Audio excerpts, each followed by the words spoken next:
In 1974, the Lamborghini Countach cost $41,050. It promised a 5-liter V12, 440 horsepower, and a top speed no production car had ever touched. The car that actually shipped had a 3.9-liter engine, less power, and that was only the first broken promise. Over the next 16 years, the most photographed supercar in history would watch 4 different owners, one bankruptcy, a Detroit takeover, and a quiet decision made in an American boardroom that its own engineers begged the company not to make. And it all traces back to one meeting in 1988 that Lamborghini's designers fought and could not stop. In this video, we're going to tell the full story: the engine they could not build, the company that went broke, and the decision that turned a legend into a leftover. But to understand how the Countach died, we have to go back to where it began, with a lie. The Countach was born at the Geneva Motor Show in 1971. Not the car you remember, the prototype. It was called the LP500, and it carried a 5-liter V12 that Lamborghini's engineers claimed would produce 440 horsepower and 300 kilometers per hour. The press went silent. The bedroom posters were already being printed in their heads. The problem was, the engine did not work. During durability testing, the 5-liter ran too hot, shed parts, and never proved it could survive more than a few hours of the kind of abuse real customers would hand it. So when production finally began, 3 years later, Lamborghini quietly swapped the broken engine out and bolted in the proven 3.9-liter V12 carried over from the older Miura. Same architecture, designed by Giotto Bizzarini back in 1963. The headline number dropped from 440 to 375. Nobody outside Sant'Agata was told. Between 1974 and 1978, Lamborghini built just 157 LP400s, which collectors now call the Periscopio. The numbers were small because everything about this car was difficult. The chassis was so wide that ordinary doors could not open in a parking space, so Marcello Gandini gave it scissor doors as a workaround. Rear visibility was so poor that owners learned to reverse by opening the door, sitting on the sill, and leaning out to see where the car was going. The battery, mounted in the front compartment, sat over an opening to the road below, and so water and grit could splash up underneath any time it rained. These were not flaws the public forgave later.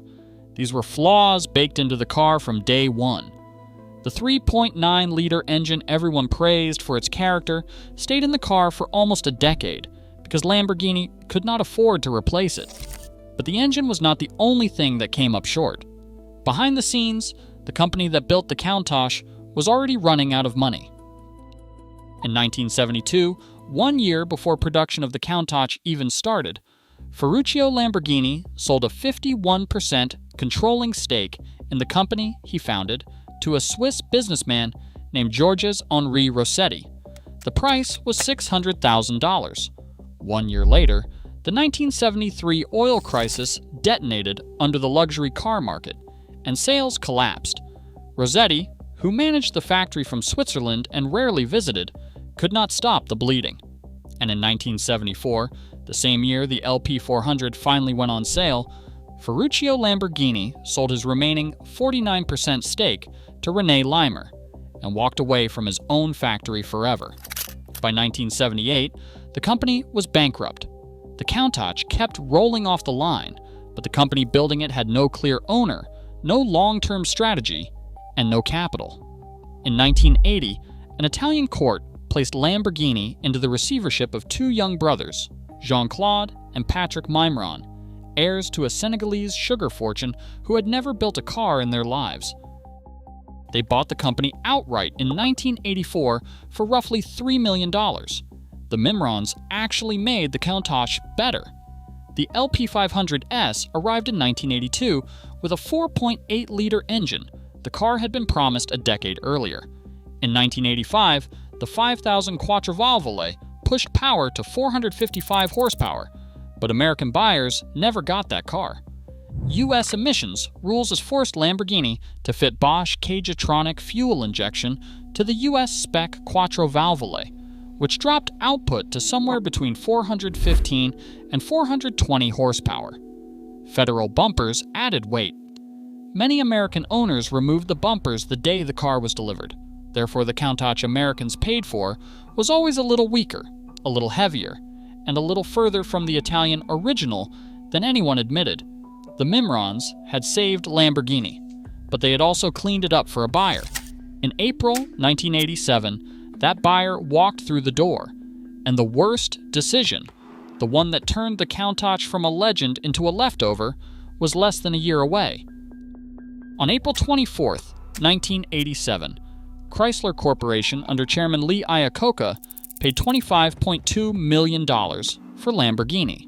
The Mimrans, who had picked up the company for $3 million 3 years earlier, walked out with roughly 8 times their money. Detroit now owned Sant Agata, and at that moment, the Countach's replacement was already built. Project code P132, body by Marcello Gandini, the same man who had designed the original Countach. Engineering approved, tooling nearly finished, a 5.7-liter V12 under the rear deck, properly opening windows, a usable cabin. Production was slated to begin in late 1988. It did not. Late in 1988, with the car weeks from sign-off, Chrysler's management rejected Gandini's bodywork. The engineering stayed. The skin was sent back to Detroit, where Chrysler's own design staff softened the shape to match modern trends. The car that eventually emerged as the Diablo was delayed by almost 2 years. And therefore, something had to keep rolling off the Sant Agata line. That something was a 14-year-old car. Lamborghini handed a young Horatio Pagani, hired to run the composites division, the job of disguising the Countach Quattro Valvole as a celebration instead of a stopgap. Pagani and his team applied close to 500 individual changes: new bumpers, new side strakes, a new engine cover, a new interior, electric seats, and a better climate system. World Rally champion Sandro Munari was brought in to work on the suspension. They called it the 25th anniversary. It was a requiem with a party hat on. By the time it was done, the final Countach weighed 1,590 kilograms, nearly 390 kilograms heavier than the original LP400. American buyers still got the strangled fuel-injected engine. Marcello Gandini, furious at what Chrysler had done to his Diablo, took his original rejected design to a tiny new company called Ceseta, where it became the V16T. The Italian who drew the Countach was now designing against the company that owned it. By the time Chrysler's Diablo finally reached the public in 1990, the Countach had outlived its own future.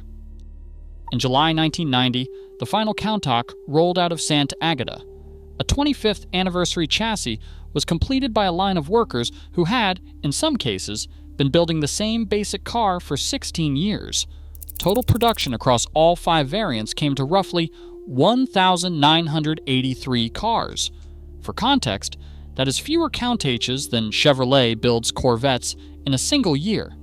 The 25th anniversary, the warmed-over Emergency Edition, was the best-selling variant, with around 667 units. That should have been a triumph.